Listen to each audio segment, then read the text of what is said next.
Pernah bayangin nggak sebuah tempat yang letaknya persis di kaki gunung yang megah, terus di sana sawah-sawah yang hijau subur bertemu langsung sama landasan pacu bandara internasional? Ini bukan fiksi loh, ini beneran Majalengka. Sebuah kisah tentang persimpangan yang luar biasa. Nah, pertanyaannya jadi simpel banget. Gimana ceritanya sebuah daerah yang basisnya agraris tiba-tiba bertransformasi jadi salah satu gerbang utama Indonesia ke panggung dunia?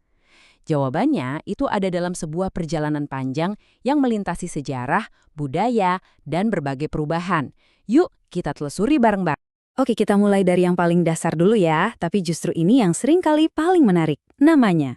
Karena di balik satu kata Majalengka, itu tersimpan sebuah legenda yang ikut membentuk identitasnya sampai sekarang.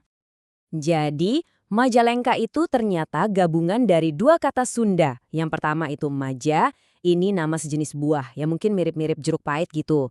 Terus yang kedua, lengka, yang artinya hilang atau lenyap. Jadi kalau digabung, artinya ya buah maja yang hilang. Loh, kok bisa hilang? Nah, ini dia nih awal ceritanya. Nah, ini dia nih inti legendanya. Jadi konon katanya dulu tuh ya, daerah ini isinya pohon maja semua, subur banget. Tapi entah gimana, tiba-tiba buahnya ngilang gitu aja, lenyap. Nah, dari peristiwa yang cukup misterius inilah lahir nama Majalengka. Unik banget kan? Sekarang yuk kita putar waktu lebih jauh ke belakang, ke era di mana kerajaan-kerajaan besar masih berkuasa di tanah Pasundan. Nah, di masa inilah Majalengka untuk pertama kalinya menorehkan jejak pentingnya dalam sejarah. Waktu masih di bawah kerajaan Pajajaran, Majalengka tuh bukan daerah sembarangan loh. Coba bayangin, karena tanahnya super subur di kaki Gunung Ciremai, dia ini ibaratnya jadi dapurnya kerajaan, lumbung pangannya. Tapi lebih dari itu, posisinya strategis banget, kayak jalur sutranya Jawa Barat, yang jadi penghubung krusial antara pedalaman Priangan dengan pelabuhan-pelabuhan sibuk di pesisir utara. Tapi, jangan salah sangka dulu. Majalengka bukan cuma sekedar daerah bawahan biasa. Di sini, tumbuh sebuah kekuatan lokal yang punya identitasnya sendiri. Sebuah pusat budaya dan pemerintahan yang disegani, namanya Kadipaten Talaga. Nah, Kadipaten Talaga ini bisa dibilang jadi jantungnya Majalengka pada waktu itu. Bukan cuma ngurusin politik ya, tapi ini tuh bener-bener jadi pusat kebudayaan dan spiritualnya. Disinilah tradisi-tradisi Sunda asli dijaga dengan sangat erat sebelum ada angin baru yang datang dari arah pesisir. Dan angin baru itu akhirnya datang juga. Tapi yang bikin keren tuh, ini bukan cerita soal perang atau penaklukan. Ini lebih ke kisah tentang gimana dua budaya besar saling ketemu, ngobrol, dan akhirnya menyatu dengan damai. Coba deh kita lihat perbandingannya. Di satu sisi, kita punya budaya agraris Sunda Pajajaran yang kuat banget dari pedalaman. Terus, dari sisi lain, dari pesisir, datang pengaruh Kesultanan Cirebon yang bawa ajaran Islam dan budaya maritimnya. Nah, perpaduan dua kekuatan inilah yang akhirnya membentuk Majalengka.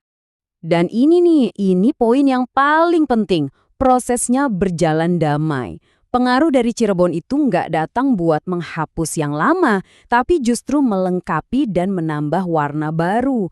Kayak dua bahan yang kalau dicampur malah jadi resep yang lebih enak. Nah, inilah DNA budaya Majalengka yang kita kenal sekarang. Oke, sekarang kita fast forward ya, kita loncat ke zaman modern.